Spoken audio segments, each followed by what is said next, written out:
Hey guys, welcome back to channel. So today we going to see what if Naruto x Tsuande x Charlie x Megara x Mei Mei x and many more girls. Let's start. I said I was gonna start a new has-been hotel FIC, and by the gods I'm gonna do it. It took me a bit to try and figure out what exactly I wanted to have Naruto be until I settled on this. Honestly, I think it's kinda neat and it leaves way more room for flexibility compared to other options. But enough talk. Enjoy. Are you sure about this, sir? Moxie asked as each step of his hooved feet let out an echo down the cavern they found themselves in. He held the gun in his hands tightly as they could barely see through the almost supernatural darkness. Oh shut it, Moxie, we got a job to do and I have expenses, Blitzo replied, muttering the last part as he led his team deeper into the cavern. The sinner who had hired them had offered them so much money for this job that he could never turn it down, even if he refused to tell them who he was going to kill, just where he was. Still, this is a weird place for a target. Millie commented that she was more couscous than she'd normally be. Something about this place made her hair stand on edge. So we snuck into the basement of some abandoned temple on the side of a mountain in a creepy forest in Japan. Who cares? Money is money. Blitzo replied, knowing that he'd spent the last of their funding on his hobbies and this job offered more than enough to bring them into the green. Sir, I think this is more than a basement, Moxie reported before they reached the bottom of the steps and entered a massive chamber. Ignoring his employee, Blitzo brought his gun up and smirked. All right. I know you're in here. Come out and we can make this quick, he called out. None of them expected the deep growl that shook the ground they stood on. A gust of hot wind blew the three imps back. Twin-slitted blue eyes opened in the darkness before rising up into the air, followed by the unveiling of a massive set of sharp white teeth. What the fuck is that? Blitzo cursed before the creature roared, blowing their back against the stone walls of the underground temple. Lanterns came to life around the chamber. Millie gulped as she was the first to recover and look upon their target, a titanic golden fox with 9 equally large tails. What in tarnation? Millie questioned in a panic. It was larger than even the biggest critter she'd ever seen back in Wrath. Who cares? Shoot it. Blitzo ordered, unloading his assault rifle on the creature. Moxie aimed at its head and shot his sniper at the fox's face. It almost seemed to laugh at them as it sat back, the bullets bouncing off its golden fur. "Ya no. I wasn't expecting to wake up again so soon," the fox said in a casual tone. It clearly wasn't taking any of them seriously. Millie rushed with her axe at the colossal creature's feet, attempting to slash its heels only for her axe to break on contact. Fuck! Millie cursed as a tail wrapped around her and lifted her up into the air. Millie! Put my wife down, Moxie yelled, shooting at the golden beast.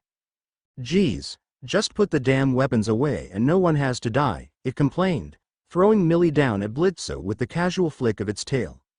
A bazooka hit his face but did nothing but tick off the monster. Ha! Suck on da! A massive claw came down right beside the bigger imp, nearly crushing him in a split second, freezing the demon in fear. He looked at the demon in the eyes and saw it smirking down at him, its killing intent filling the room. Book it, Blitzo shouted. The three imps ran towards the exit, Blitzo desperately calling his phone. Portal now, he shouted in desperation as the fox moved to follow them. A portal opened on the ground in front of them. The three leapt in, returning to hell without looking back. What's going on? A gray-furred female hellhound asked, a bit concerned by how fear-stricken the three were. Just close the portal, Luna, Blitzo ordered. The portal began to close, but before it could, 2 clawed hands came out and gripped the edges. Sparks began to fly from the portal as it was forcefully stretched open. A figure stepped out from the other side, revealing a tall human-looking male with spiky blonde hair with 2 rabbit-like ears poking out. Behind it, 9 golden tails swayed gently. The man was tanned with 3 marks on each cheek. He wore an orange kimono with a red swirl on its back. First you wake me up, then shoot at me, and you think you can run away like nothing happened? The blonde questioned, arms crossed with an annoyed look on his face. Who the fuck is this? Luna questioned, annoyed that she had no idea what was going on. His presence made her fur stand on edge. He seemed to fill the room with the feeling of being in front of overwhelming power. She silently noted that he was pretty hot. Damn, those arms are jacked, Luna thought to herself. Name's Uzumaki Naruto, but just Naruto's fine, he said, introducing himself to the hellhound. Okay. So what do you want then, Naruto? Blitzo asked, feeling that maybe this once, talking was the better way out. It's Naruto, the blonde corrected. And I wanted to know why exactly you guys tried to kill me. We were hired to, by some monk dude, Blitzo replied, wanting to get this encounter over with. Naruto sighed and facepalmed at the mention of a monk trying to get him killed. That asshole again, I thought I killed him. You did, and he wanted us to kill you in return, Luna explained, handing him the file they had made for his case, but he turned it down, not really needing to know more about what they wanted from him. Look, just call the job off and I can pay you guys in some way, Naruto said, knowing that they were just doing their jobs and didn't have anything against him. I don't know. He offered us a lot of money for your head, Blitzo replied, stressing that the amount of money that they would be paid would be way more than they normally would make. Granted, if it meant dying at the hands of this monster, it wasn't worth it. Then how about a deal? If you're ever in trouble, I'll come save your ass. Trust me when I say I can hold my own. Back when I was human I beat a guy who cut the moon in half. He offered, giving an example of how powerful he truly was. I'll even throw in a free katana. Naruto added on, summoning a blade to his hand and placing it against the table. Deal. Blitzo agreed, rushing to the sword and drawing it like a kid on Christmas. Moxie couldn't help the facepalm as his boss gave up on their job just for a sword and the promise of help in the future. But he didn't want to risk his or Millie's life trying to finish the job. Their bullets proved useless against him and he doubted that would change anytime soon. So this is hell, huh? Naruto said, looking out the window at the red-tinted sky of the underworld. He could see something in the sky that he assumed was heaven based on the angelic appearance. There was something he needed to check out before he returned to Earth.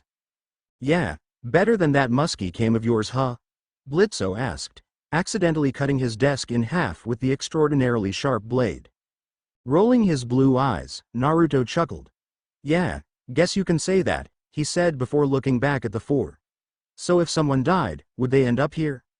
Yeah, if they were a piece of shit in life, Blitzo answered crudely. Like if they killed people? The blonde asked. It's hell, you can guarantee that anyone who killed anyone is down here, Moxie replied, knowing that a lot of sinners were sent to hell because they murdered someone in life. Most of them live in Pentagram City, he pointed out. Naruto looked out towards the city in the distance. He could feel hundreds of thousands of souls there. He could feel a cesspool of sadness, pain, and corruption. He wondered if maybe, anyways, let's get you back to Earth. But Blitzo couldn't finish in time. Naruto jumped through the window, shattering it as he dropped down to the street below. Motherfucker. Blitzo cursed at the fact that Naruto had broken his window. By the time he spotted him, Naruto had already been rushing to Pentagram City. You're lucky this sword is badass. Blitzo yelled at him from the broken window, waving around his new toy. He felt a bit bad leaving the group without saying much, but he needed to figure out if his friends and family were still alive there. They were shinobi in life, and that kind of life made people do all sorts of horrible things. Almost every shinobi had killed at least one person in their life. His own father had killed thousands. When he died, he thought he'd go to the pure world and reunite with everyone he loved, yet he had been unable to leave purgatory. Eventually, he found a way out, but it hadn't been how he expected. He was reborn as a nine-tailed fox resembling Kurama, a very powerful one at that. But time moved differently in purgatory, and when he left an eternity had passed and the world he once called home was gone. Chakra, as he knew it, was not the stuff of legends and niche spiritual practice. Shinobi and ninjutsu were now trained civilians using smoke and mirrors. And everyone he knew and loved had long since died and moved on.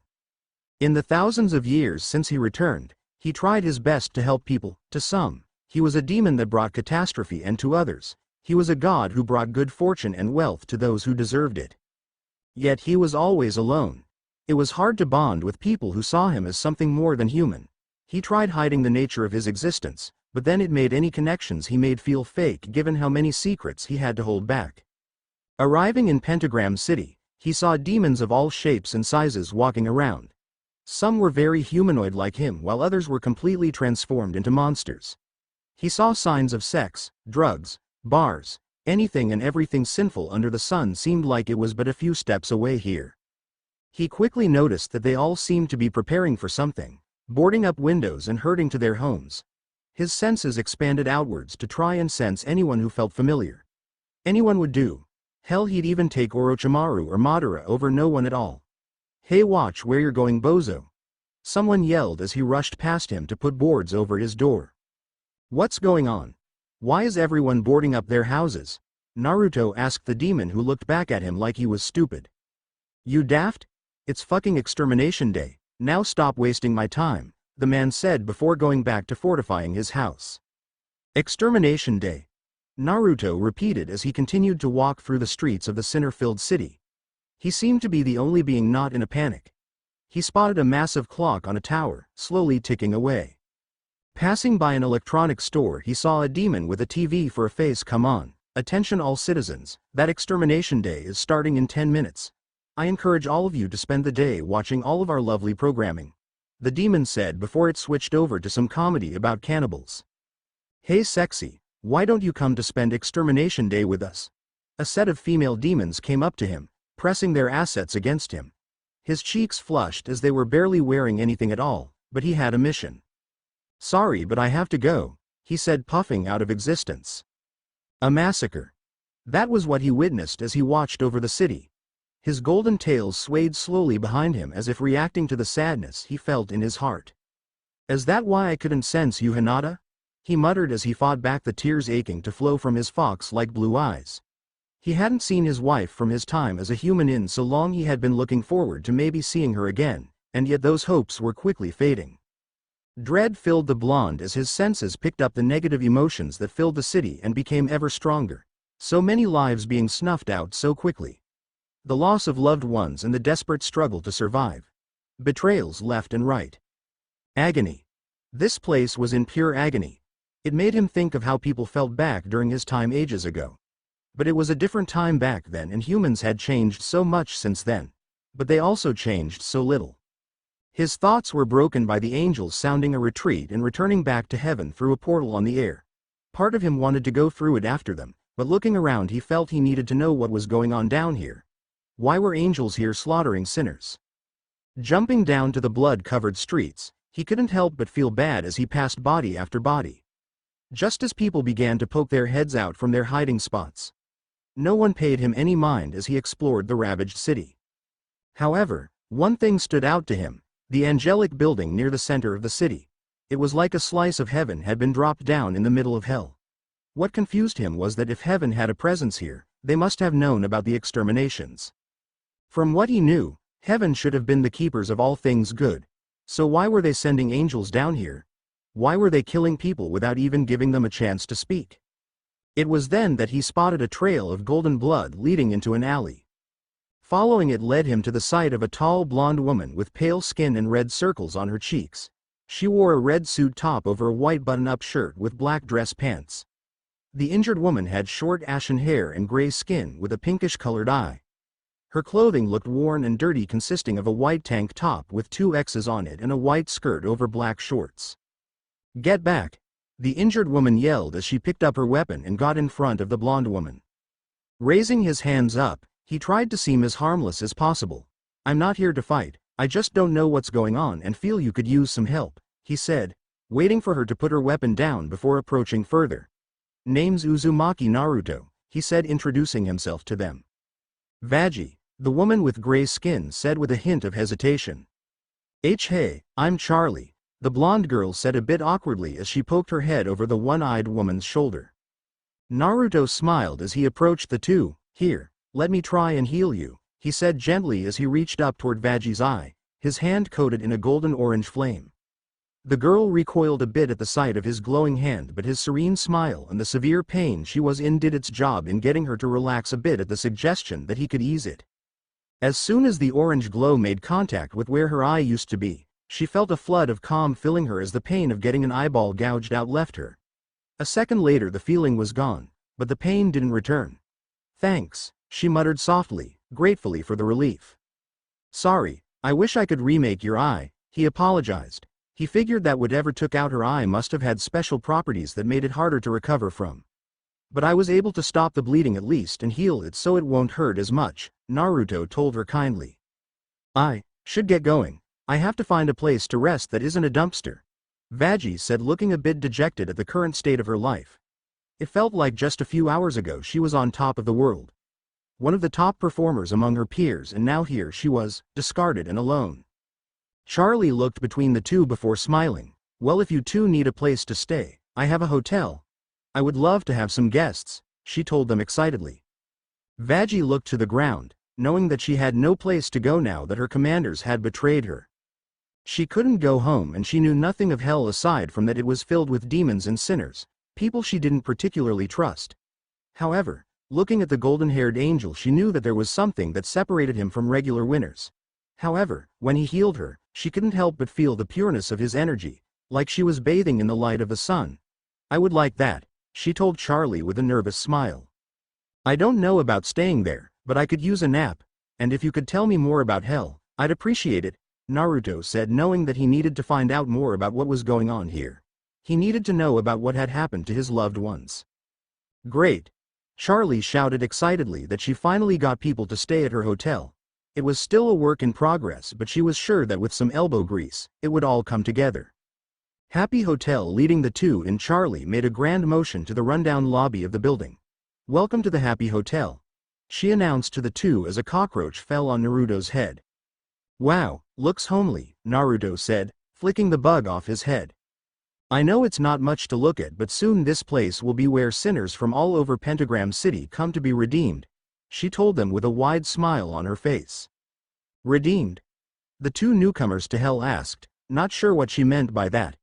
Vaggie had never heard of a sinner being redeemed into a winner after being sent to hell. Naruto just assumed they stayed down there forever, while Vaggie knew that the exorcists would eventually kill them off.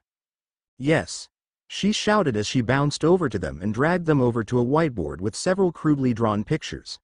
So I was thinking that what if instead of heaven coming down here and killing sinners to control the population, we instead tried to make them better people so they can get into heaven, Charlie explained to the two. Wait, go back, I've been confused since I got here. Heaven comes down here and kills sinners? Naruto asked, confused as to what was going on.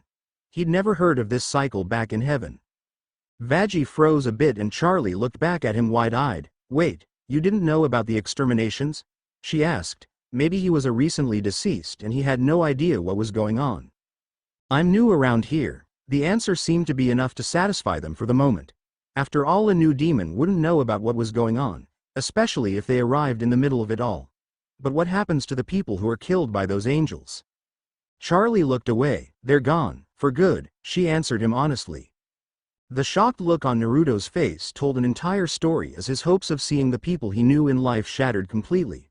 I see, he muttered as he processed everything, sitting down on one of the ruined couches. Your plan will help stop this extermination?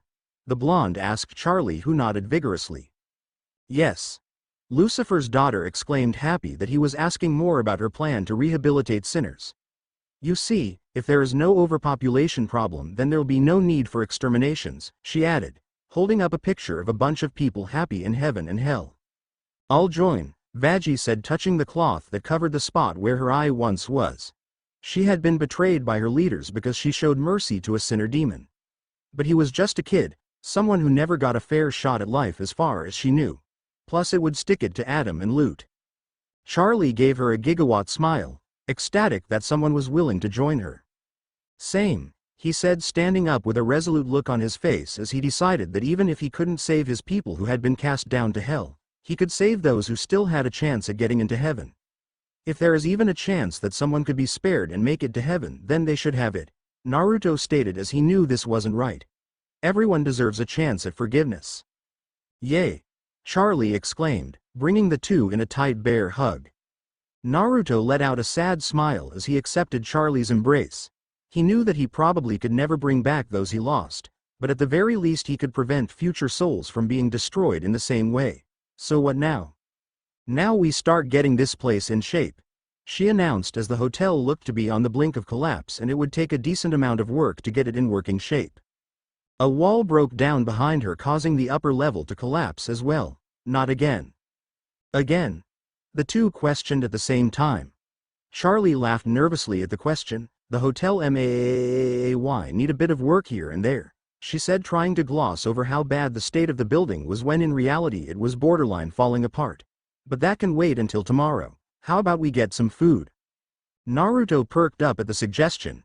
He hadn't had a proper meal in ages, having taken a nap for the last decade to try and pass the time after the world had moved away from the supernatural and more towards science. His temple had fallen into disarray because no one came to visit and the family that took care of it had passed away during the Second World War. Is there ramen in hell? He asked, wondering if his favorite food existed in the dark half of the afterlife. I'm sure we could find a place, Charlie replied, hoping to make her new friend happy. Judging from the massive smile on his face, she could tell that ramen was high on his list of preferred foods. Even in hell, the food of the gods still reigns supreme, he declared with a strange amount of passion. A bird demon slammed his head against a table as Blitzo explained to him what had happened during his mission and the strange fox person that had broken into hell by following after them. A golden fox with 9 tails. In his wisdom, he knew of one creature who fit that description, and that was a Tenko. Blitzo, I cannot believe you tried to kill a Tenko of all things.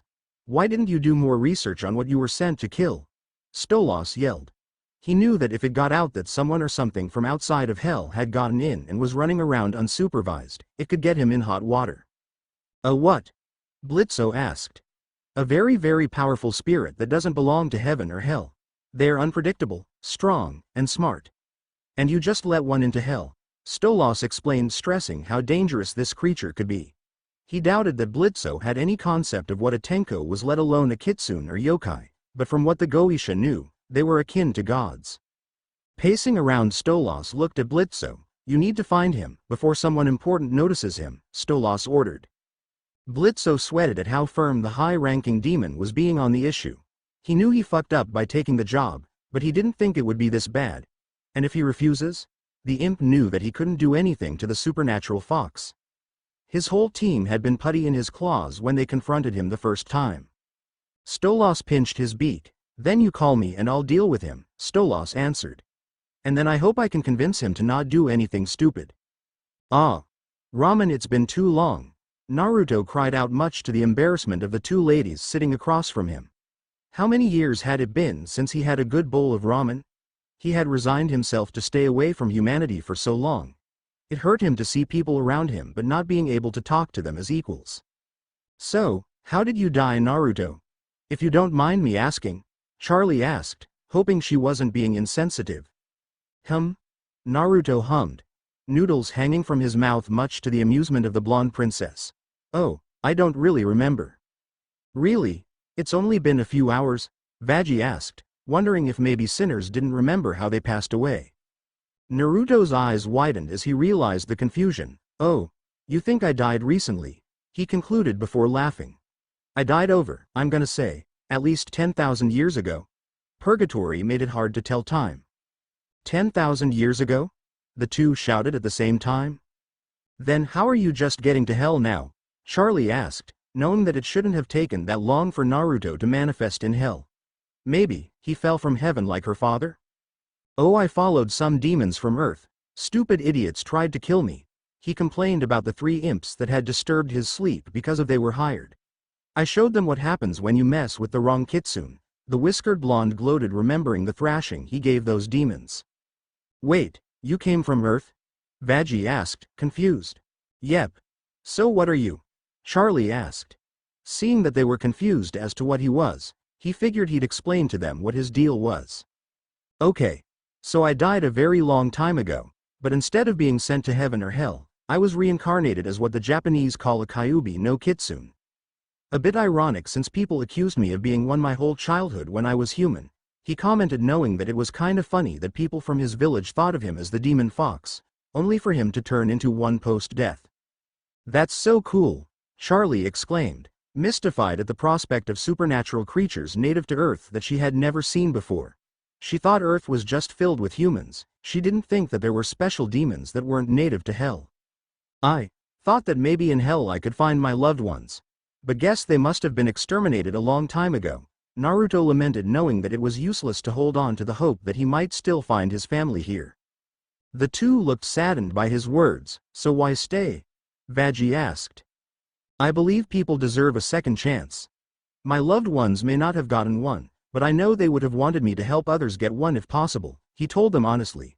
He almost seemed to glow with kindness in a way that no one in hell could hope to match, except maybe the woman across from him. So, what did you guys think of this new story? What do you think of Naruto being a fox yokai instead of an angel or regular demon? I feel like it really opens up the possibility of him being his own character without having to fit in with either an angel or demon from hell. As for pairings, well, I'll just go with the flow of the story instead of having to check off a list of gals. Makes it more organic and shit. Please leave a review. It tells me your thoughts and it takes only 10 seconds to say that you loved it or if this is cancer and I should die XD. PM me any suggestions and ideas, or if you just want to chat. I try my best to respond. Laters. The light of the morning pierced through his window and right over his face, stirring the blonde kitsune spirit from his slumber. Slitted blue eyes opened, annoyed by the light that woke him up. The bed he had been given was comfortable, or at least compared to what he had gotten used to in his old abandoned temple in Japan. How long had it been since he slept in his human form? It was too early to think on such things. Getting up, he walked over to the mirror where he saw his naked form. Orange energy swirled around him, forming a black suit with an orange undershirt. His 9 tails swished behind him, stirring up a cloud of dust. This place needs to be deep cleaned, he sighed, knowing that his room likely hadn't been clean in years due to the hotel being abandoned with the exception of Charlie and now him and Vaggie. A clone of him appeared with a quick sign from his hand. Clean the room, he said before walking out, leaving a deadpanning clone behind. The floors creaked with each step he took down the stairs toward the lobby. Vaggie had already been there when he arrived, glaring into a cup of coffee. I don't think that's how you heat up coffee, he joked, walking over to her with a soft smile. He saw her dark expression turn a bit awkward at being caught in the midst of her thoughts. Something on your mind? Naruto asked, sitting on the other side of the sofa and summoning a cup of sake.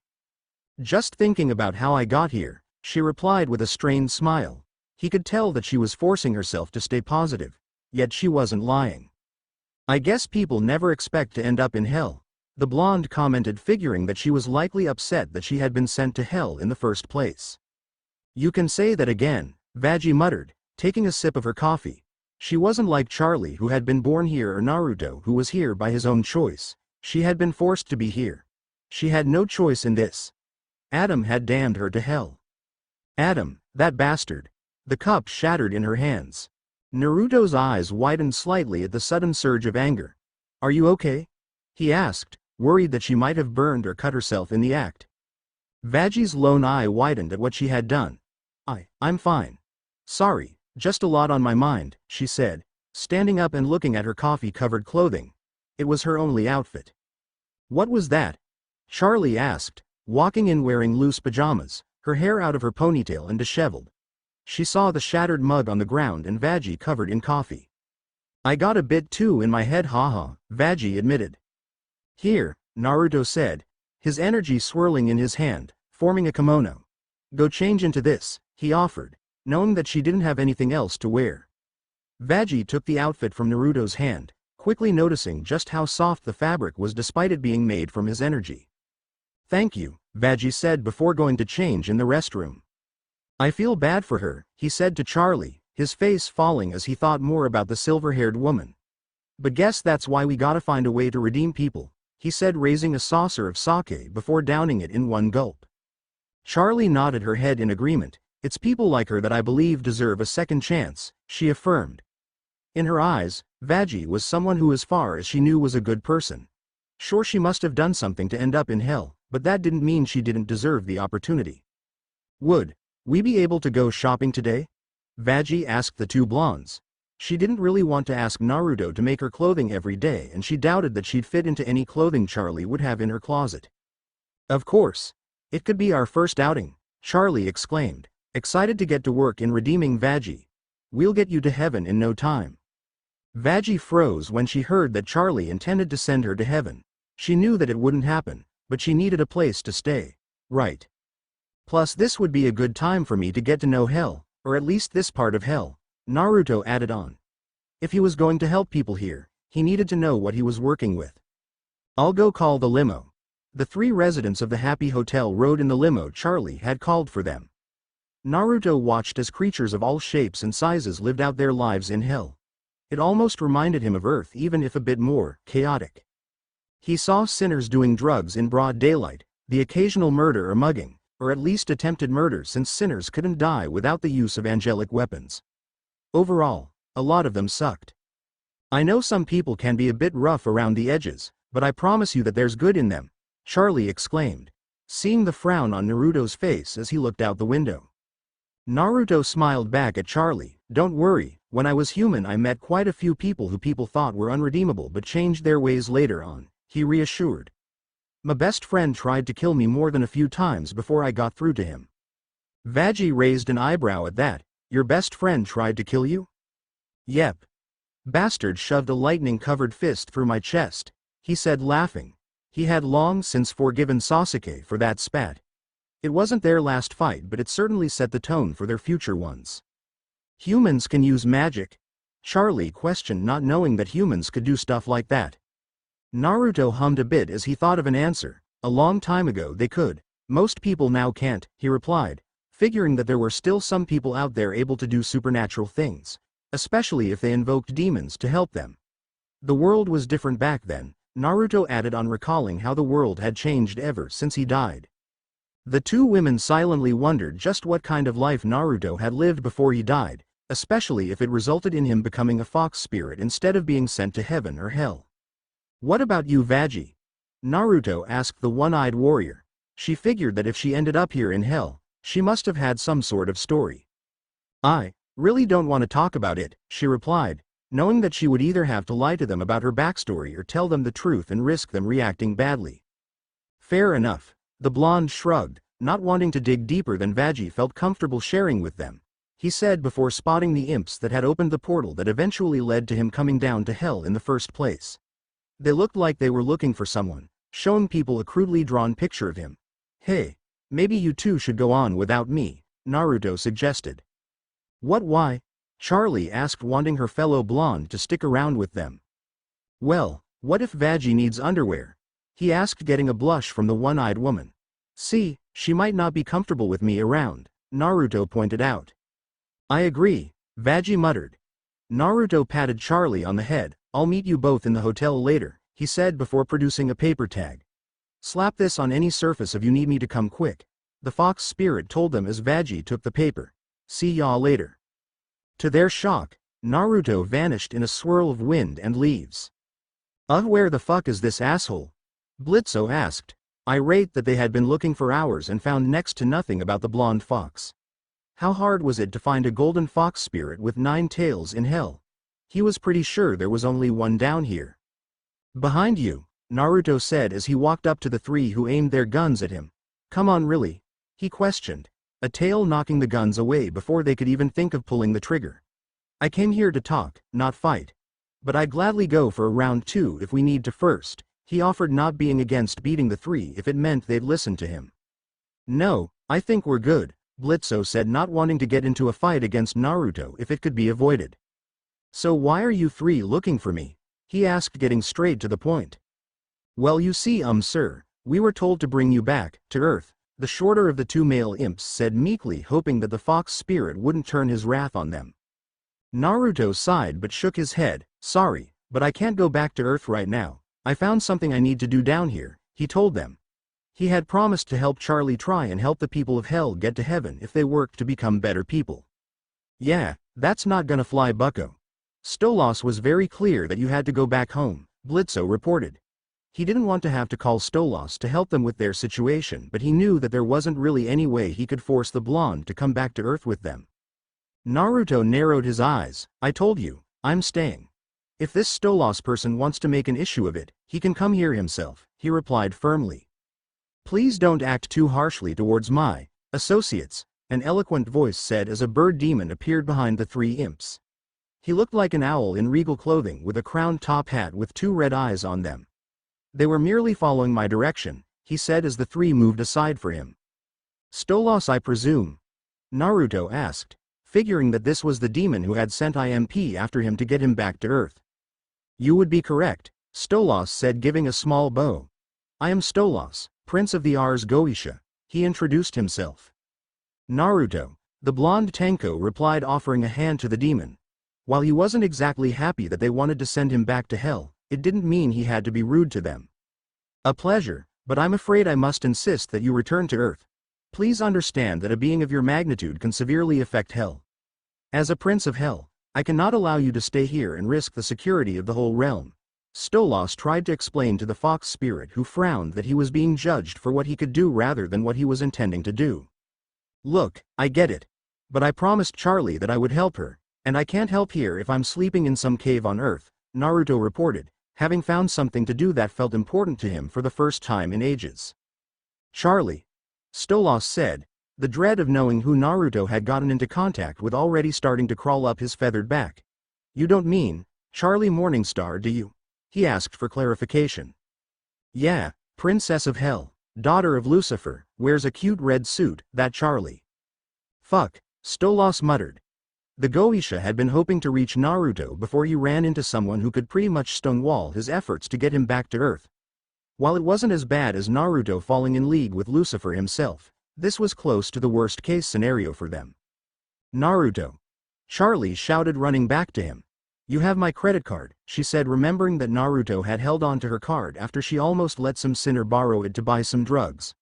Oh, Prince Stolas, what are you doing here? Charlie asked, seeing the owl demon talking to her new associate. He wanted me to go back to Earth, Naruto answered plainly. Oh, Charlie said, looking disappointed. Are you going to go back? She asked him, her face downcast. Do you want me to? He asked back. No, Naruto smiled and looked back at Stolas. There you have it. Letting out a sigh, Stolas decided to give it a rest. If he was in league with the Morning Stars, then it was already outside his authority. He just hoped that his family would be okay in case things went sideways.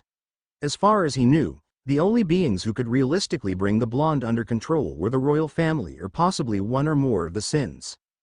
Very well, though given my involvement, he said, glaring down at Blitzo, I would appreciate it if you came to check in with me around once a month. Stolas asked, figuring that he should at the very least keep an eye on Naruto just in case someone came asking questions. He needed to at the very least look like he was taking responsibility for his actions. Oh, taking a liking to the blonde? Blitzo asked, nudging Stolas on the side. Heavens no. Stolas replied back, panic briefly on his face as he hoped that the imp of his desires didn't really think that he was trying to get someone else in bed with him. I'm not into dudes anyways, Naruto pointed out. He might have been kissed by a few in his younger years, but those had all been completely an accident. It was then that Blitz's phone began to scream, alerting him that he was getting a call. He loony, he said, seeing that it was his adoptive daughter who had been on the other side. What a job. Millie, Moxie, we're leaving. Blitzo yelled at the other two before rushing to the van to speed his way back to their headquarters. Blitzy, we're not done yet, Stolas called out, having need of his grimoire soon. Well, be back soon. Just gotta shoot a bitch. That was all Blitzo said as the two other imps excused themselves and rushed after their boss. Naruto looked at Stolas. So they just kill people? He asked the demon, not sure how he felt about letting them run off on their own. I mean, yes, but they typically deserve it, I think, Stolas said, hoping that his favorite imp would be okay. Naruto hummed and made a clone of himself, sending it to go after the three. I'll keep an eye on them. I do owe them a favor for getting me down here, he said, smiling at Charlie. His life had been lacking meaning for a while now, and being able to find something meaningful to do was worth coming to hell. It had only been a few hours before his clone popped, alerting Naruto of what had been going on back on Earth with the imps. It seemed that the people they had gone after were cannibals. Or at the very least some family of cultists that had captured. Charlie and Vaggie were out trying to recruit some sinners to come work on themselves while he tidied up the hotel with his clones. Guess it's time to cash in that favor, Naruto said to himself as he teleported to where he had sensed his clone pop itself on Earth. In a flash of golden light, he was in front of a house with a giant hole blown through one of its walls. He could feel the negativity seeped into this place. It reeked of bloodlust and malice, almost as much as some of the demons down in hell. As he walked through the hole, he noticed that a lot of the decor had been made from human remains. Skins stretched and leathered, the cushions on the chairs had faces on them, likely prior victims of whoever lived here. He sensed one of the imps in the house while the other two seemed to be off in the forest. I should burn this place to the ground after I save those guys, Naruto said to himself. Places like these were doomed to become dens for all sorts of malefic spirits if left alone. Kicking the door to the room where he sensed Moxie, he couldn't help but feel sickened at the sight. The remains of humans displayed the trophies all over the room. The carcass of one of them left on the table, decorated as if it were a pig ready to be eaten. Naruto? Moxie cried out in confusion as he hadn't expected the Tenko to appear here. Another toy. The boy said with a twisted grin on his face as he thought about how he and his sister would have another critter to play with. Scowling, he was repulsed by how cruel and evil these two children were. The corruption from their parents had already twisted them into monsters in human flesh. There was no doubt in his mind that the two had likely killed dozens of times and eaten just as many people. He could feel just how much they wanted to slice his hope and mount his tails as trophies. I'll give you one shot, surrender, Naruto said, cracking his knuckles, nails extending. The boy pulled out a pistol and aimed at the blonde spirit, but he was already gone from his sight. It was then that he felt something pierce his back and out his chest. Looking down, he said, a hand holding his heart. Naruto pulled out the kid's heart and tossed it to the side before turning to the red-haired daughter who was holding Moxie at knife point. You killed him, she cried out as she saw her brother collapse on the floor, blood leaking out. Moxie himself was a bit horrified by how easily Naruto had killed the child. He'll find a chance of redemption in hell, assuming he tries, Naruto replied, knowing that the Happy Hotel could help the kid if he was willing to move past his evil ways. Now, why don't you let him go? Fuck you, she said, ready to stab Moxie in the throat, but instead found a kunai drilled into her head. Sorry, guess you were too far gone, he said before the girl fell back. Walking up to Moxie, he cut the ropes. You okay? Moxie nodded his head, looking around at the two dead humans. You killed them, Moxie said. His notions of a happy family shattered as he reconciled with that the family he had stopped Blitzo from breaking apart had almost killed him. Come on, we need to get to the others, Naruto said, tossing a shotgun into Moxie's hands. Moxie nodded before Naruto lifted him up and broke through the window at an extreme speed.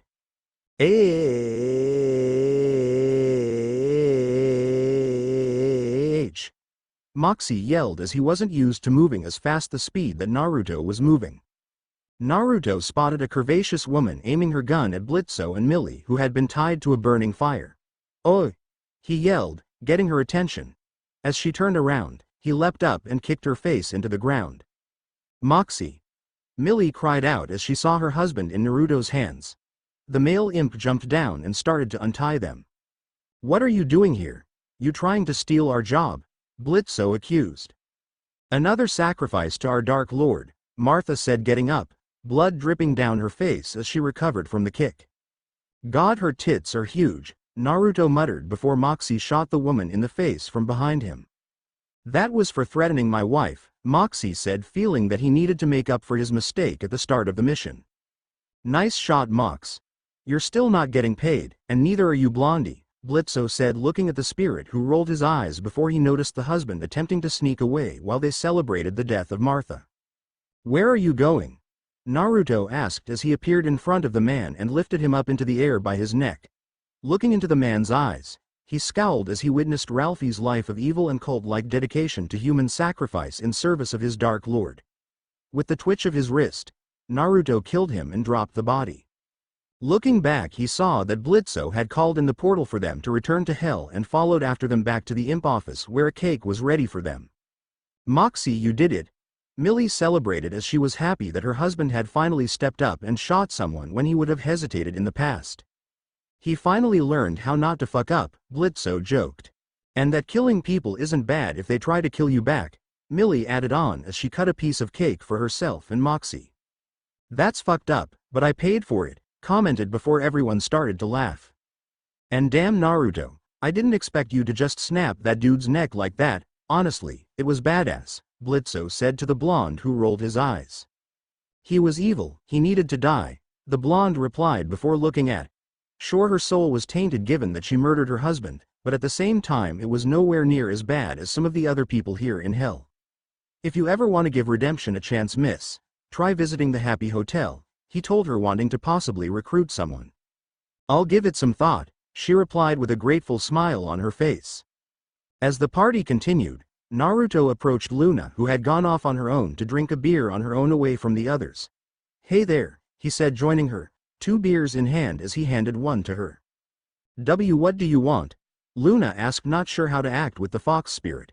She couldn't help but find him handsome. He just seemed to have this aura of power to him that made her hair stand on edge. Nothing really, just figured you could use some company, he said as he leaned against the wall next to her. Luna looked Naruto up and down before sighing. What you want, she muttered. Naruto smirked as he moved closer to her face. You sure you want that? Naruto asked, her face going crimson red at how close he was to her face. Naruto held his gaze before bursting into giggles. Sorry. Naruto apologized as he backed away, not able to keep up the act. You asshole, Luna growled, punching him in the shoulder. I said I'm sorry. Naruto laughed. He couldn't help but find her cute. But I was thinking of maybe dropping by here and there, plus I'm new to hell and figured it would be good to make some new friends, he told her honestly. The 4 here seemed to be decent people if a bit deranged. Whatever, Luna muttered before drinking the beer she had been handed. Well, that was quick. Back-to-back updates. Lost my job so I have a lot of extra time on my hands. Skeptical smiley face, guess it give and take. Thank you all, please leave a review. Laters. Why'd I have to do this? Luna asked as she and Naruto were out in Pentagram City handing out flyers for their respective business. Naruto was to invite sinners to the Happy Hotel so they could work towards being redeemed, while Luna was handing out flyers promoting Blizto's business. At least people are taking yours. Naruto sighed. He had absolutely zero luck getting anyone to so much as look at the flyers he had been handing out once he explained what they were for. It turned out that most if not all of the demons down here had already accepted their situation and didn't want to waste time trying to be better when they could be having fun. He couldn't really blame them. There was no actual proof that Charlie's plan would work. No one had ever been redeemed before. They didn't have the luxury of being native-born demons either. Sinners knew that unless they reached higher levels of power and influence, they were destined to die at the hands of an exorcist blade at some point. So why bother?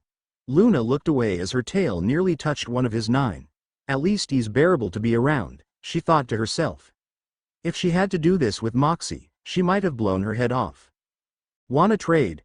Maybe having a cute hellhound handing them out is the secret, Naruto asked, offering to swap roles. Cute? She shouted back, her cheeks glowing red through her fur. Naruto took a step back. Sorry, I didn't mean to insult you, I just mean that maybe people would be more open to hear from you than me, he tried to explain to the hellhound. I don't know about that, Luna replied as she couldn't help but notice the gazes that the blonde was getting from both male and female demons alike. She came off as pretty unapproachable, and that was the way she liked it. It saved her time from having to deal with idiots. So what are the other 3 up to? He asked, since they weren't back at the office when he came to visit.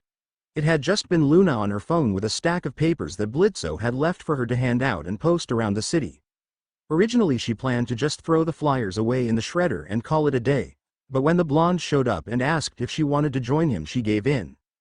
They're protecting some owl dude or something at some crappy amusement park, the hellhound told him, not caring about what the 3 were doing.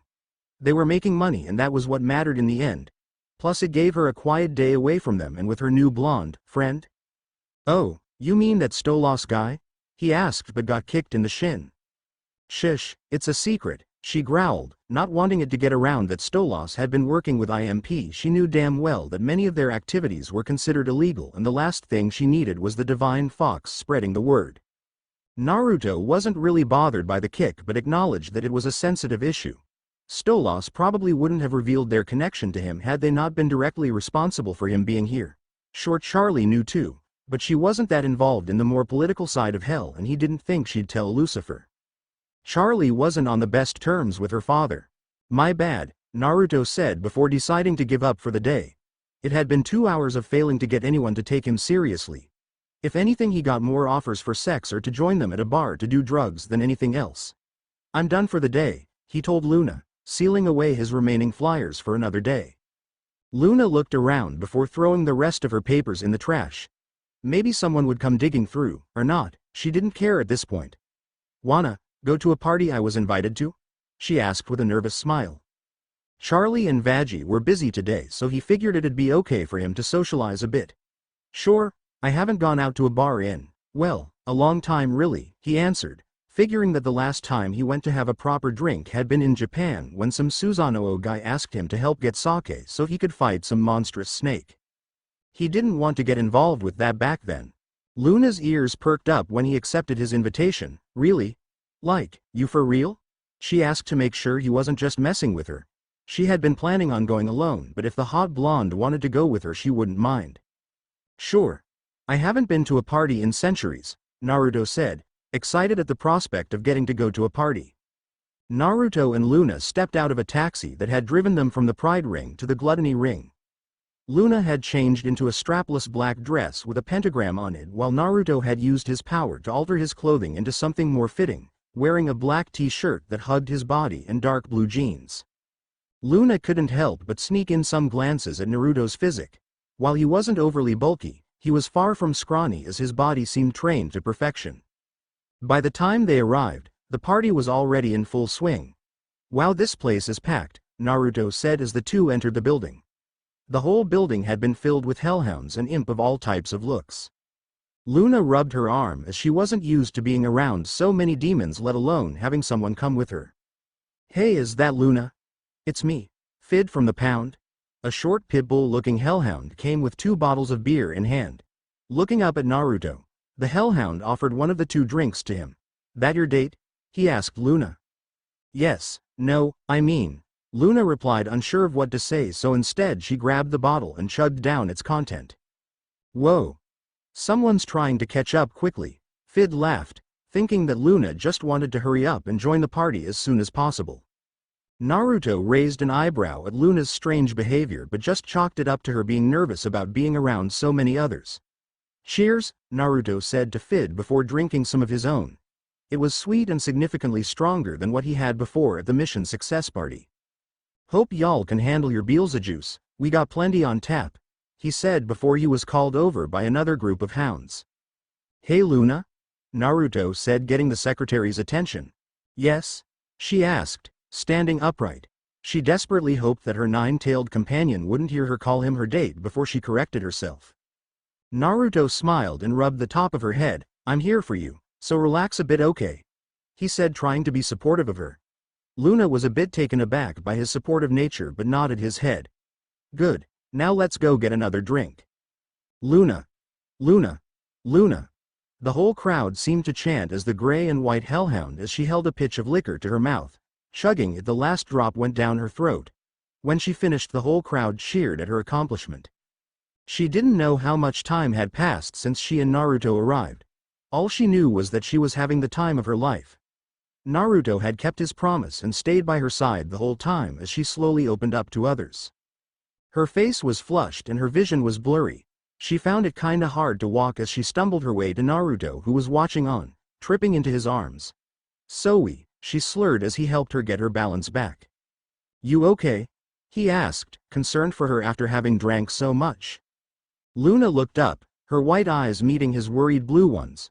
"Yeah, I am," she said, placing a hand on his chest to balance herself.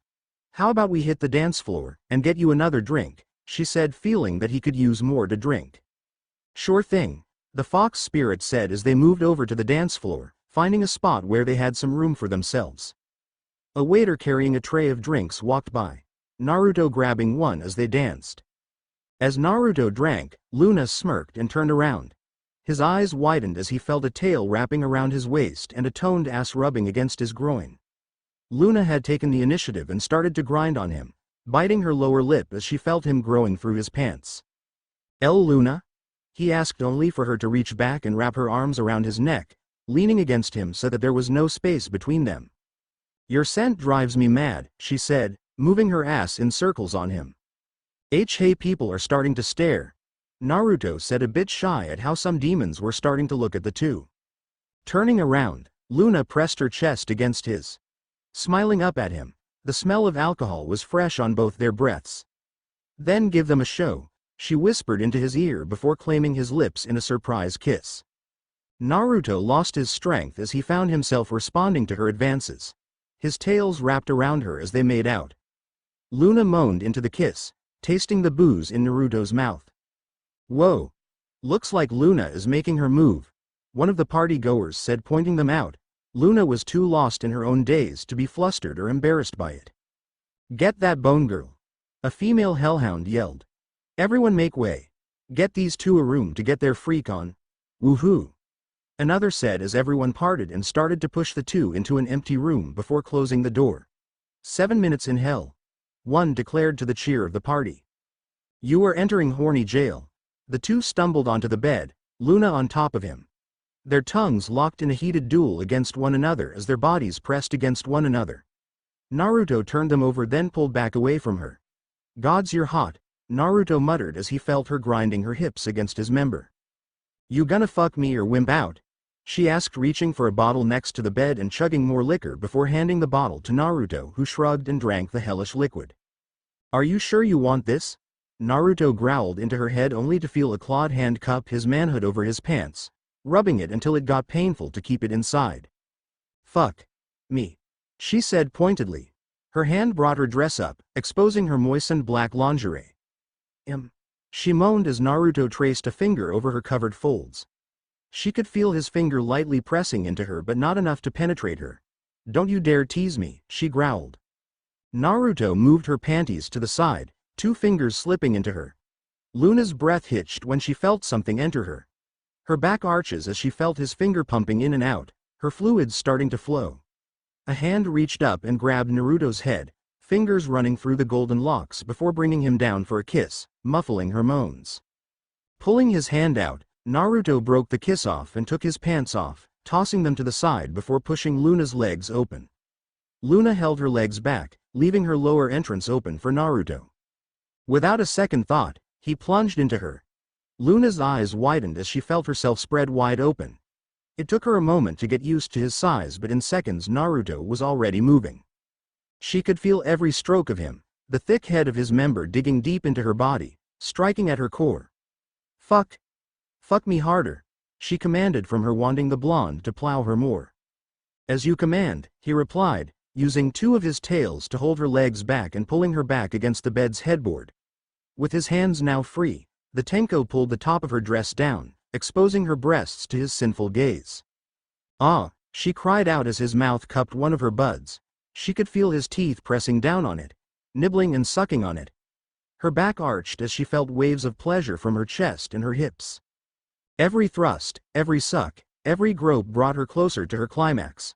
Fuck, she chanted, her brain flooding with pleasure. Shit, Luna, I'm gonna come, Naruto warned, letting go of her nipple, his hips moving wildly against her. The party raging just outside the door, a distant memory as they indulge in each other's bodies.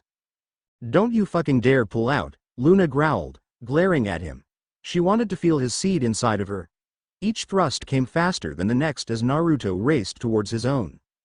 Locking lips, Naruto pushed himself all the into her. Luna screamed in pleasure as she felt his seed shooting into her, filling her sacred chamber. Her howl filled the room and probably let everyone at the party know that she had come. The faint sounds of cheering could be heard from the other side of the door. His member slipped out of her as he finished creaming in her. Luna laid back against the headboard, taking in deep breaths as she came down from the high of her own. Fuck Luna, he grunted as he got back up. Luna smirked as she turned over and stuck her ass out towards him. You think we're done yet? A chuckle left Naruto's lips as moved towards her. Well, I didn't want to assume, he replied, mind clouded by alcohol and lust. So just shut up and put it back it already, she howled, Naruto sticking his entire member all the way into her once again. From this position, she could feel it reaching deeper into her than before. You talk a big game. Naruto laughed as he started to move, her lower lips looser now that he had warmed them with the last round. You asshole, she moaned out, pushing her ass back in sync with his thrusts. Her claws gripped the headboard, her nails digging into the wood as she thrust sent a shiver straight to her brain. Naruto reached up and pulled her hair back, her head snapping up as she held her back, other hand resting on her hip. Luna panted, tongue hanging out of her mouth. Her eyes glassed over, rolling back in pleasure. She howled when she felt a sharp slap to her ass. To Naruto, every noise she made was music to his ears. Every pant, every moan, Every howl of pleasure made him was to plunge into her harder than before. It had been ages since he last laid with a woman, and Luna left little to be desired. Her snatch clamped around him, squeezing his manhood from every direction as if begging it to never leave it. The bed rocked with each sway of their hips. Grinning, Luna pushed off the headboard and put Naruto on his back. Looking back with desire in her eyes, she bounced her ass on his manhood. The blonde groaned, watching Luna's rear ripple each time it came down on him. Her tail wrapped around his neck for support as his hands rested on her thigh. Luna moaned as she felt his fingers caressing her legs. So close, she told him, picking up her pace. Luna let out another howl as she came. She squirted over Naruto's lap, her chamber trapping the intruder in a stranglehold. Once again she felt a warmth enter her, filling her body with a sense of bliss as Naruto painted her insides white with his milk. That's the spot. You are now out of horny jail. Naruto and Luna stood at the back of the party as the hellhound lit a cigarette and placed it in her mouth. Neither had said a thing to one another after they had come down from their high and realized what had happened. Looking at the blonde, Luna offered the cig to him before she took a puff from it. I don't smoke, Naruto replied before sighing. I liked it, Luna admitted. Sure, it was a bit embarrassing that everyone heard them going at it, but end of the day it was hell and stuff like this happened all the time. What, you didn't? She asked a bit sharply. Naruto rolled his eyes. It was great, I just didn't expect to end up like this, he told her honestly. He expected to go to a party and just have some fun, but never that kind of fun with his friend. Same, but I'm not upset, she said, feeling like in the end everything was alright. Or at least she hoped. Naruto watched as she smoked the cig away. He was still processing what had happened. The last time he had been with a woman had been ages ago. Being immortal had its perks but also its drawbacks, especially when your brain was still human in a way. Same, it's been a lot of work lately. It was nice to cut loose for a bit, Naruto admitted, feeling like it was a release that he needed. He had been working overtime at the hotel between making sure that everything stayed somewhat stable and clean while at the same time searching for guests. Why not ask the princess? Luna asked, figuring that given how much time he and Charlie spent together, they might end up together. Naruto chuckled. Well, I just met her and I don't exactly like rushing things, he admitted. Like we did? Nudging her in the gut, Naruto gave her a side glare. We're drunk and got wrapped up in the moment, he replied. The drinks here were different from the ones on Earth. At this point most of the alcohol on Earth didn't have an effect on him, but the liquor from hell was different, made for demons that were also resistant to drugs and such. So we were just a moment? She asked, feeling a bit hurt. Depends, do you want it to just be a moment? He countered. Luna stayed silent for a bit. She thought about what he'd just asked her. Sure, their activities had been a rush of the moment thing, but in the end, she had invited him and she instigated it because she was attracted to him. I don't think so, she said, feeling a bit too vulnerable for her liking. She was used to being alone. No real friends. Her family was just that idiot Blitzo. Then it doesn't have to be, Naruto replied with a smile. Do you want to see where things go? I think Before she could finish, her eyes widened. Turning her head away from him, she hacked as a slurry of green liquid spewed out.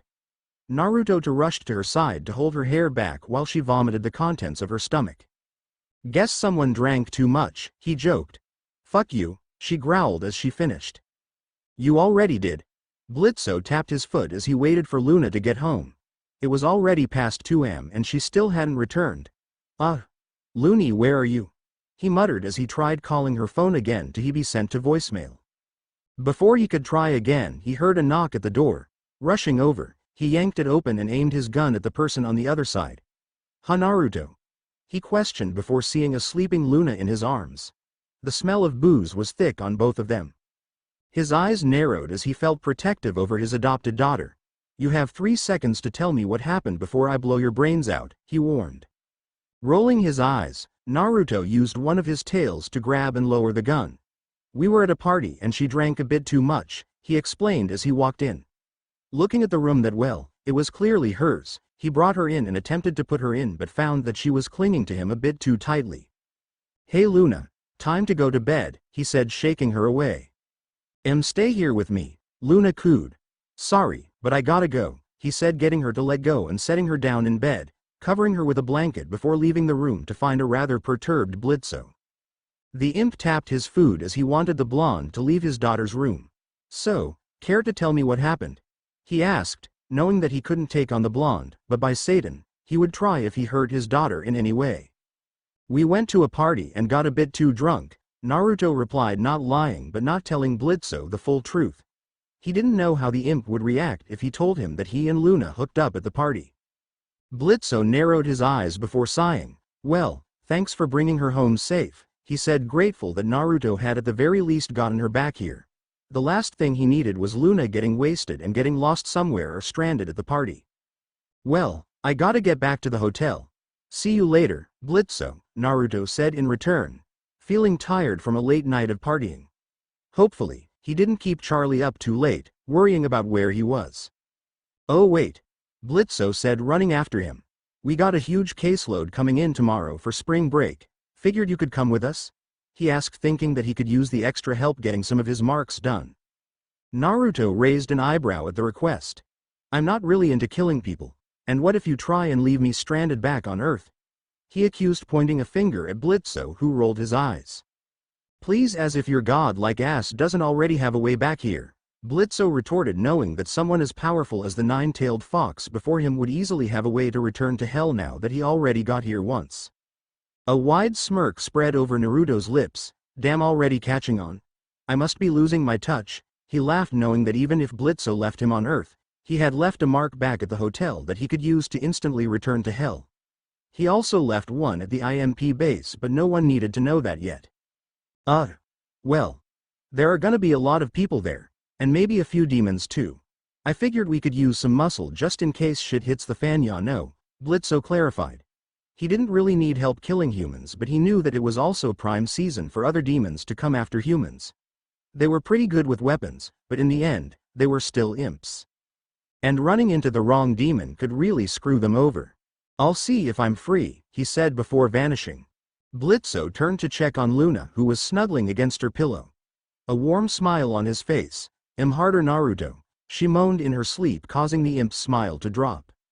Naruto. "Hey everyone. I'm back, again. Did you guys watch the new episode? I think it was the best one yet. PM me to talk about it if y'all want. Also, please make sure to leave a review. Tell me your thoughts, leaving suggestions, tell me I belong in hell. Thank you all. Have a great day." Naruto slumped into the hotel lobby with a groan. His hand to his head, he couldn't help the headache that stabbed his brain. It had been ages since he had drunk that much, and the demonic liquor was nothing like what one could get from Earth. The stuff really packed a punch. Despite that, he couldn't deny that the previous night was one of the best in a long time. He dragged his feet like they weighed 100 pounds each step echoing faintly in the otherwise quiet lobby. The overhead lights burned his eyes like miniature suns. His ears, usually flicking at the softest of sounds, were now pinned low, catching even the faintest hum of the barely functioning AC like a scream. His 9 tails were sluggish behind him, curling loosely like smoke on a breeze and dragging against the floor. "Good morning," Charlie sang as she bounced into the room, only to find Naruto slumped on the sofa, looking worse for wear. The princess approached the hungover Tenko, worry lining her soft features. Her posture stiffened slightly when she saw the bags under his eyes and the wince on his face. "Are you okay, Naruto?" she asked, worried about her business partner. Glancing up at her, he tried to muster a smile, but it came out lopsided and weak despite his best efforts. "I went out with a friend I made. I might have overestimated my alcohol tolerance," he admitted, hoping Charlie wouldn't worry too much about him. She already had a lot going on. Her concern was replaced instantly with delight, however. "You made a friend," she exclaimed, clasping her hands together. Happy that the newcomer to hell seemed to be adapting well. She had been worried that since he wasn't a demon, he would have some trouble fitting in here. "Yeah, her name is Luna. She's a hellhound," Naruto replied, wondering what Charlie's reaction would be. From what he heard, imps and hellhounds weren't high on the totem pole here in hell.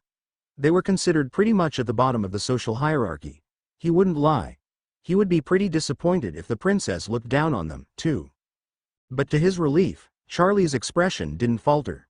"Whoa, really? Where'd you guys go?" she asked, her tone still bright and unjudging. not bothered at all that the spiritual being had befriended a hellhound. Naruto pushed himself up, ignoring the pain coursing over his body. His muscles ached like he'd gone 10 rounds with a tailed beast. I think she said it was in gluttony? He answered, rubbing the back of his neck. Wait, so you can go to other rings then? Charlie realized aloud, her brows lifting in curiosity. Typically, sinners were bound to just the Pride Ring. But Naruto wasn't supposed to be in hell. I guess it makes sense, you're not a sinner after all, she concluded, her voice tinged with curiosity as she wondered what limits Naruto had while in hell. Did you get anyone to sign up, by the way? She asked, a pleading look in her eyes. Seeing him shake his head, Charlie deflated, knowing that no one had decided to join them yet. Her hopeful energy dimmed for a moment, like a candle flickering in the wind. Naruto's eyes softened when he saw her deflate. Sorry, but we're just getting started, Naruto said, trying to get Charlie's spirits up. Soon we'll have every room here filled with sinners making their way out of hell, he told her, hugging her. Charlie's eyes widened at the embrace, but she smiled at the reassurance of her dream, hugging her fellow blonde back tightly. The hug lingered for a few seconds longer, her heart buoyed by his unshaken optimism and her cheeks slightly flushing at the contact. Yeah, she replied, happy that despite their little progress in their goal. Any plans for today? Charlie asked, wondering what the fox would be doing today. His clones were very useful for fixing things around the hotel, and she was sure he could have them handle advertising. Well, Blitzo wanted my help with some commissions they had on Earth. Wanna have a beach day after? Figured that you and Vaggie could enjoy some time at a beach or something, Naruto asked. As far as he knew, nothing was banning Charlie from leaving hell, and if Vaggie went to Earth for a bit, well, no one had to know. Sure. Ooh. A day at the beach. I haven't gone to the beach since, well, I don't remember when I went last. She said, excited to finally be able to experience a proper beach day with friends, something she had never had a real chance to do. Her eyes sparkled as she twirled in place, imagining the feeling of warm sand between her toes and the light of the mortal world's sun against her skin, something she had only ever read about. Plus, she would get a chance to meet some of Naruto's other friends that he made in hell. Then I'll pick you two up once we finish with the less pleasant business, Naruto told her, not wanting Charlie to get involved in Blitz's business. Mainly because Charlie had a positive view on humanity, and he was worried about how she'd react to I.M.P killing off a bunch of them, even if some of them deserved it. Oh, we won't be hanging out with your friends? Charlie asked, a bit disappointed. Naruto gave her a sympathetic smile. I think it would be a bit intimidating to have the Princess of Hell there to observe, he told her. Of course, even imps and hellhounds knew who Charlie was, even if the royal family wasn't as active as they really should have been. Plus, some of the stuff they're gonna be doing isn't exactly pretty, Naruto tried to explain. In his mind, it was for the best for everyone. Charlie rubbed her arm but trusted Naruto's word. She didn't want to get in the way of demons just trying to do their job. Despite how little her family did these days, to imps and other hellborn demons, she was still an authority figure. They might see her presence and get intimidated. I'm sure they would love you, but maybe you should meet them when you're not working. Something more casual? He asked, hoping that she would be able to meet them, just maybe not in the middle of their work. But we'll go to the beach after? She asked to confirm, giving him a pleading puppy dog look that pierced his heart. Naruto smiled and nodded. Yeah, we'll have a great time, he announced, knowing that he was strong enough to deal with anything that could come up if they went to the surface. He didn't know if hell had beaches of its own, but he figured that they might have a hard time bringing Vaggie along to the other rings. Woo! I'll go tell Vaggie. She's gonna be so excited, Charlie yelled before running off to inform the last of the three beings staying at the hotel about their plans to go to the beach and have some company bonding time. Naruto watched her go, a small chuckle escaping his lips. Her energy was infectious. Even with a soul-splitting hangover, she somehow made things feel a little brighter. I'm taking the limo, Naruto yelled out since he didn't feel like walking or flying today. He had been working hard the last few days and wanted to just kick his feet up and let someone else do the work. Okay. The limo pulled up in front of the office, getting the attention of the three demons who were mid-argument. The smooth growl of the engine echoed off the cracked pavement, and the luxurious black sheen of the limo stood out against the grimy urban hellscape like a gemstone in the dirt. Heads turned. Conversations faltered. The atmosphere shifted. Naruto couldn't help but sigh at whatever trouble Blitzo must have gotten himself into. He could already sense the tension from a distance, a fog of frustration, arrogance, and wounded pride hovering like storm clouds around the area. Might as well help him out, Naruto muttered as he opened the door and stepped out with a cool look on his face. His silhouette emerged from the shadows of the limo's interior, tails flaring softly in a breeze that didn't exist, golden hair glinting under the hellish sky. His posture was relaxed, confident, utterly unbothered by the growing commotion. "And I did fuck his daughter after all," he added under his breath, the admission spoken with the resigned tone of someone who knew that personal decisions had ripple effects and that some might be a bit more explosive than others. "Oh yeah. You two are so fucked," Blitzo yelled when he saw Naruto stepping out of the limo. The pink demon beside him, Verosika, looked down at him, brow raised, clearly annoyed at the sudden shift in his tone. One moment, he was cowardly when her hellhound got in his face, the next, he was puffing up like a peacock the moment his reinforcements arrived. Typical Blitzo. Luna poked her head out from behind the door of the van, eyes lighting up the moment they landed on the new arrival. She looked between the four, her tail twitching with a mixture of nerves and anticipation. Part of her was still fangirling over Verosika being in the presence of a literal celebrity wasn't something that wore off so easily. But at the same time, she was happy that Naruto had shown up. His presence was grounding for her. Comforting. Dangerous in the best way. "Oh really?" the dark gray-furred hellhound said as he stepped between Naruto and his boss. Tex's voice was low and cocky, laced with condescension. He looked over the shorter blonde with a smirk on his face, sizing him up like a weak challenger in a bar fight. "You're gonna fuck us up?" he asked, clearly underestimating the former shinobi. He practically looked like a human minus the tails. No horns, no claws, no wings, just a deceptively soft exterior. Someone he felt he could beat easily. Naruto wasn't as tall or as buff as Vortex, yet he didn't look even the slightest bit scared of the demon before him. He looked up into the hellhound's eyes, one eye sharp and wild like Luna's with a white iris over a red sclera, the other a clouded orb of white, blind and unmoving. A symbol of his past fights, and likely used to show just how tough he was. "Depends," Naruto shrugged, his tone light, conversational. From the way that he positioned his body to the way that he spoke, nothing about him seemed to outwardly show that he was a threat to anyone here. But his eyes told a completely different story, pupils slitted and eyes glowing a bright orange. A small window to the vast ancient power that the blonde held. Luna watched with bated breath as the two faced off. Her body was tense, tail coiled tightly behind her. Naruto had captured her desire with his personality and power, but Vortex was ripped, and his vibes were immaculate. There was a moment, just a second, where even she wasn't sure who would win in a stare down. "Oh, and what are you gonna do?" Tex asked in a teasing voice as he bent down to Naruto's level, voice laced with mockery and overconfidence.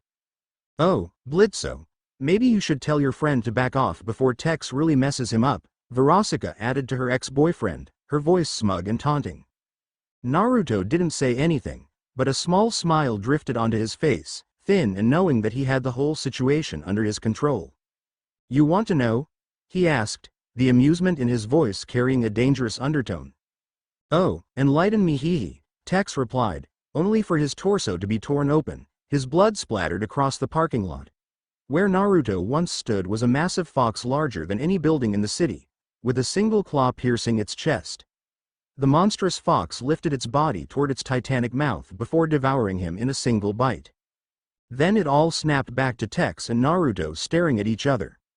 A second later, the hellhound fell back onto his ass, his whole body shaking in terror.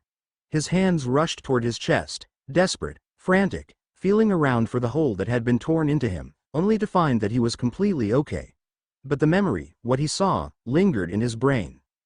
Sweat beaded on his furred brow. His heart thundered like a war drum. His breath hitched in his throat.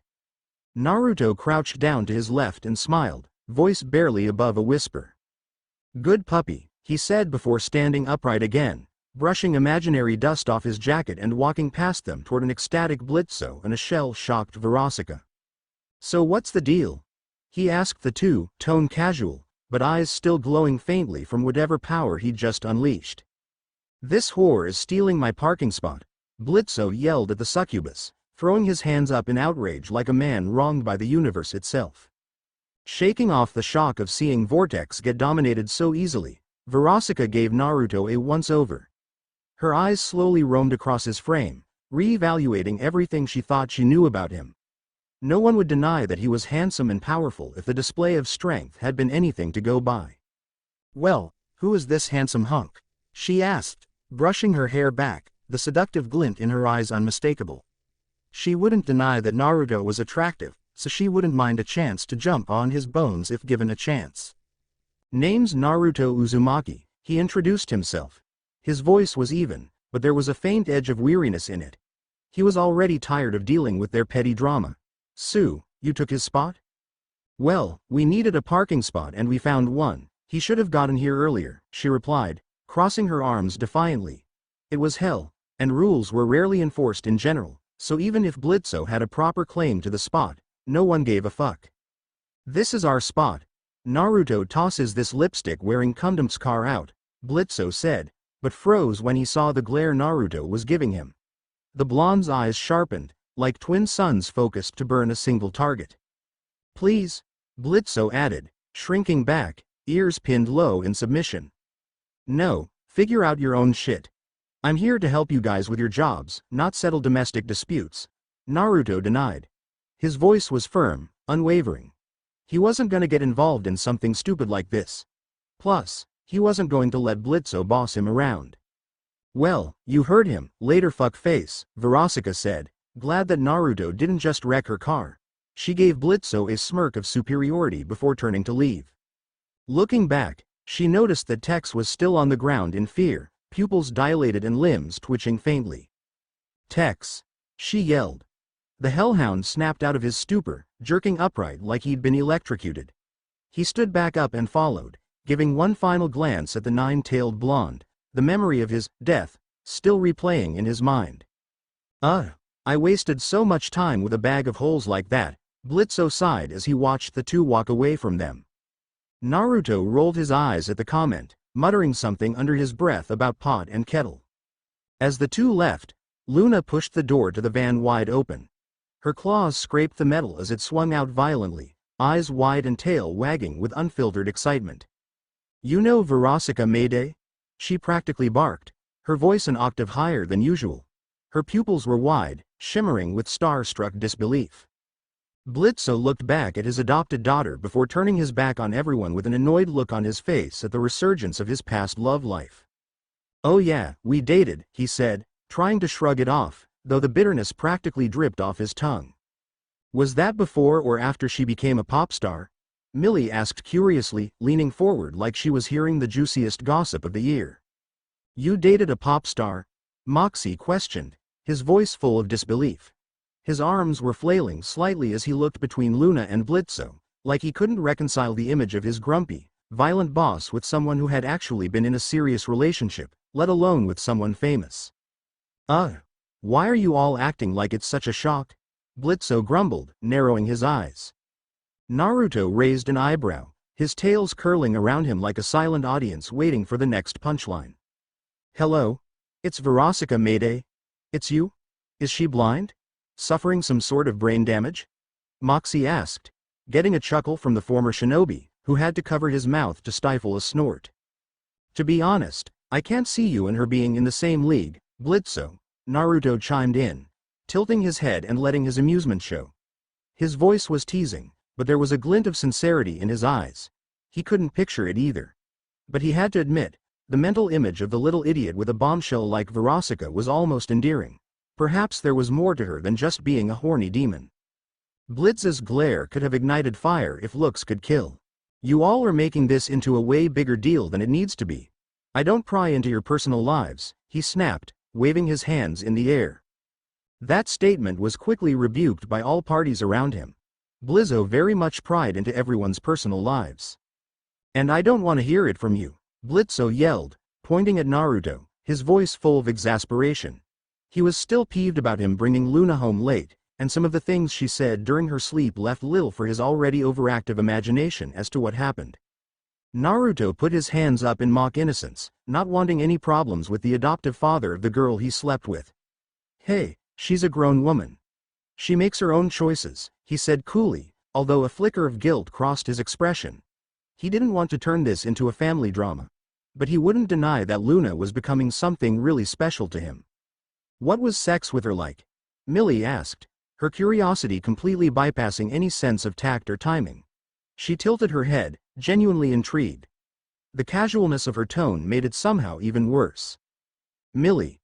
Moxie yelled, shocked by what his wife had asked, his tiny hands thrown up as if asking the universe to explain how this was his life. What? You'd like to know what sex with Michael Crowford was like, she retorted with a smug look to which Moxie couldn't help but agree, blushing slightly.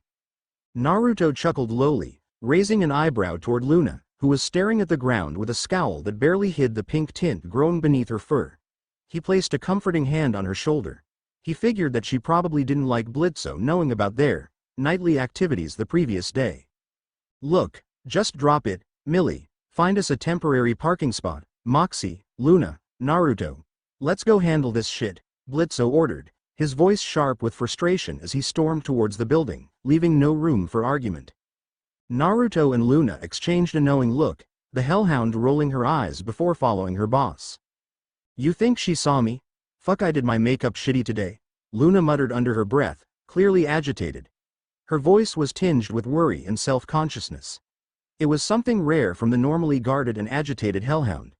She had woken up late, and between being sore from the night before, her head hurting, and getting dressed, she didn't have much time to get ready. You still look hot as fuck, Luna, Naruto whispered into her ear without hesitation, elbowing her lightly. The comment made her ears flick instinctively. Luna gave him a glare that couldn't hide the faint blush painting her cheeks. She pulled out a cracked mirror and started to check her eyeliner and touch up her face.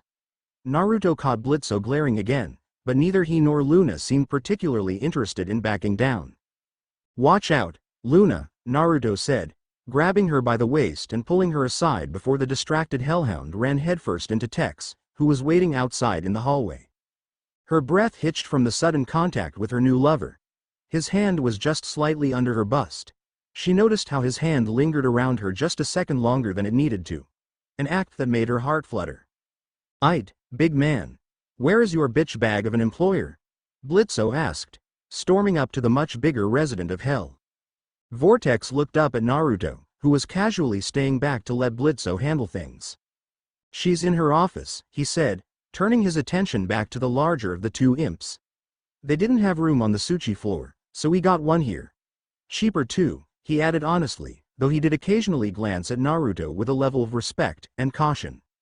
Oh, come on, Blitzo yelled, pissed that he was working across the hall from his ex. His voice echoed, filled with the dramatic agony of a man trapped in a hell of his own making. Sorry man, Tex said before walking away, trying very hard not to make eye contact with Naruto again. Sir, how about you let me go in and try and reason with them? I don't really listen to what is classified as pop genre music, so her status to me, Moxie started before Naruto started to tune him out and turned his attention to Luna. How are you feeling? He asked softly, nudging her with his elbow. Luna smiled at the fox-tailed earthling, her ears drooping slightly with comfort. I'm a bit sore, but yesterday was amazing, she replied honestly. I wouldn't mind doing it again sometime, Luna added on, her voice lower, more vulnerable. She glanced at him from beneath her bangs, hoping that this wasn't a one-time thing and that maybe things could go further. Naruto smiled, giving her a peck on the cheek that made her tail swish once in surprise. I'm down, he told her, meaning it. Luna smiled at the acceptance. It felt nice to be desired. Before anything else could be said, they heard Blitzo yell. Oh, this won't stand, he roared as they saw the state that Moxie was in.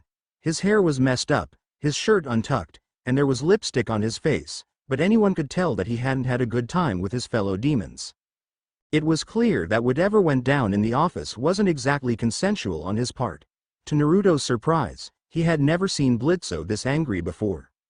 It did warm his heart, though, that despite how he treated Moxie sometimes, he did care for his fellow imp at the end of the day. Naruto and Luna followed after Blitzo just in case things turned for the worse. Naruto was ready to evaporate everyone in that office if things went down. His chakra pulsed just beneath the surface, a vast ocean of power that few in hell could truly comprehend in scope. Alright. That's it. If you're gonna be shitty to my employees, then I challenge you to a fucking challenge. He yelled at Verosika, pointing at the succubus with a smug look before his face fell. Fuck, I said that twice. One of the succubi moaned as she looked at the three. Is this imp boy starting a demon duel? She asked her boss. I think he is, Verosika replied, smirking as she leaned forward to Blitz's level. What's the game then, Blitzo? She asked, using his full name like a dagger, knowing well that he hated when people added the O to the end of it. Every year, USTD spreaders go up top for easy pickings while spring break is the prime time for crimes of all kinds. I say that you bitches can't fuck as many people as we can off by the end of the day, Blitz challenged them, a smug look on his face. Naruto blinked slowly, staring at him. He wondered if Blitzo had enough contracts for that. The opposing group replied by laughing in his face before settling down. Oh, you're serious? Game on, bitch, Verosika said, leaning in just for the last word, right into his ear. Naruto watched as the group left before looking back at Verosika. He didn't really sense anything that evil about her. She seemed more vindictive against Blitzo than actually malicious. However, his stare was caught by the pop star who walked up to him, her hips swaying like she was born to move that way. Something caught your eye? She asked, pushing her plump breasts up with a subtle arch of her back. Naruto rolled his eyes at the attempt to seduce him. I'm just a bit curious. You're the first succubus I've met in hell, he admitted honestly. He didn't really have any reason to lie to her. Oh, new sinner? Verosika asked, figuring that if he was going to be cordial, then she might as well respond in kind. She didn't have a problem with him, unlike Blitzo. If anything, he seemed rather well-natured compared to the rabble she was used to. How do you get mixed up with that dumpster fire of a fuck-up? Not a sinner, actually, Naruto replied, getting a few shocked looks from the succubi in the room. I guess humans would consider me something between a spirit and a deity. Not exactly sure myself, to be honest, he told them. He had the power to reshape the world if he got serious, but he didn't know if he would be classified as a god officially, even if some humans prayed to him. Verosika scoffed at that. Really? A god? She asked, not believing him. Naruto shrugged in response. As I said, I'm not really sure. I'm just me, he replied, not insulted by the response. As for what I'm doing with them, well, I think they're fun and decent demons, Naruto said, answering her other question. What about you? Verosika looked away at the not-so-subtle attempt to dig some info about her past with Blitzo. We dated, she said, rubbing the spot where she had a crossed-out tattoo of Blitz's name in a heart. Naruto looked at her with a sense of pity. There was as deep a pain there. A severe wound that hadn't fully healed yet. He wondered what Blitzo had done to her in the past. She was antagonistic towards them, but from what he was seeing, it probably stemmed from something Blitzo had done. If you think Blitzo is a decent demon, you're wrong.